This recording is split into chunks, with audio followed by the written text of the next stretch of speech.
এই যে আমি খাবার নিয়েছি কচু শাক বাবলুর বাগানের। আর এটা ছাদ বাগানের না, সামনে যে আম বাগানের তলায় নিচে আর কি হয়েছিল সেটা। আর এটা হচ্ছে সেই মেঘনা নদীর ঐতিহাসিক মাছ। আমি ফেলে দিতে চেয়েছিলাম, বাবলু বলে কি রান্না করে দেখি কেমন লাগে। তো আমি রান্না করলাম, বাবলু এরকম বলে না কখনো, তো বলেছে যখন আমি রান্না করলাম। আর এই বাবলুর ছাদ বাগানের লেবু, এই যে কেমন লাগে বাবলু। সাথে আমি এই যে শুকনো মরিচ নিয়েছি, যেহেতু আমি মরিচ খোর। বাবলু কেমন হয়েছে শাক?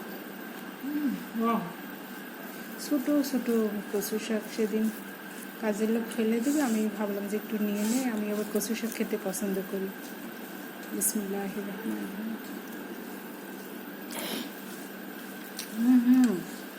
বাবলু রান্না তো করছি অমৃত।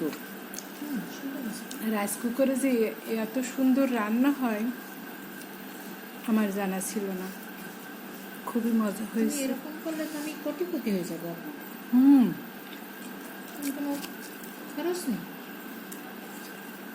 রান্না বান্না।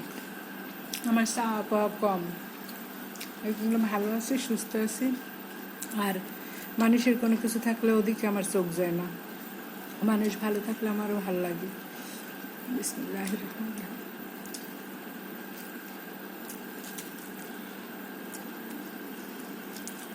সেই শব্দ।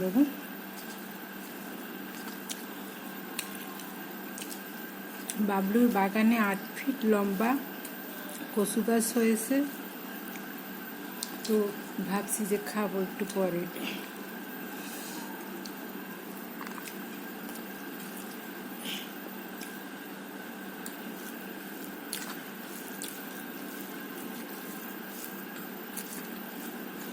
সেই স্বাদ বাবলু,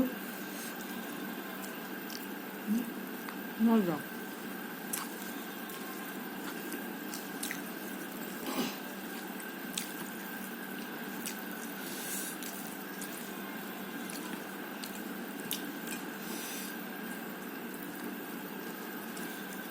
আমি কচু শাক কেটে আমি 2-3 দিন রেখেছি, পরে রান্না করেছি, যার ফলে গলা চুলকায় না। যারা কুটনামি করে তাদের নাকি গলা চুলকায়।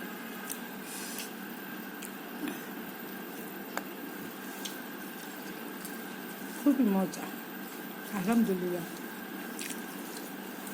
আল্লাহ নিয়ামতের মধ্যে ডুবে আছি, আল্লাহর কাছে কৃতজ্ঞ।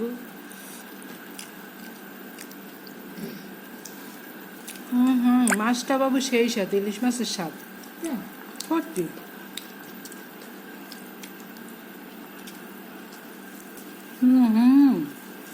ওই জন্য মার জন্য দেশি মাছ কিনতে হবে না। হ্যাঁ,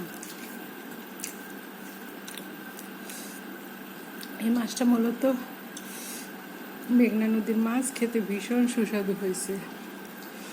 ভেবেছি ফেলে দিব, তারপর ফেলে দেওয়া হয়নি, এই যে কাটাও আছে।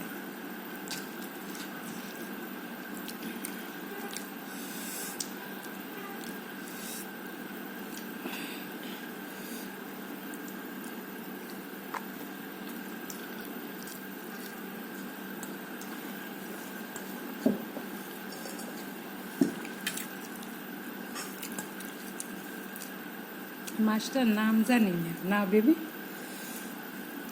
তখন জানতাম, এখন মনে নেই।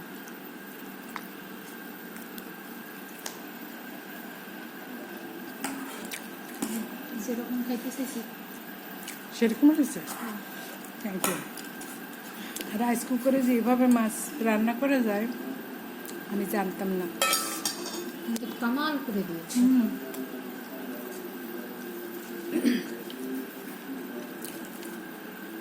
বাবলুর বাসায় এসে আমি খুব শান্তি পেয়েছি, কারণ হচ্ছে এর আগে আমি রান্না করতাম ইন্ডাকশনটা নষ্ট করে ফেলেছি, কিচ্ছু বলেনি।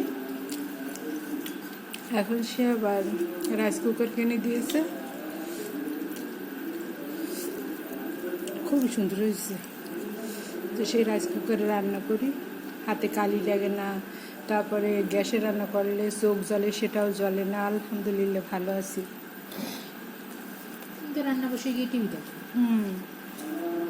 আমি এই মাছ সব কিছু মশলা দিয়ে পানি টানি দিয়ে চাপিয়ে আমি টিভি দেখেছি, এসে দেখি একদম হয়ে গেছে, পরে ওনায় পারফেক্ট না পেবি। রেস্টুরেন্ট বন্ধ হয়েছিল। সেই স্বাদ।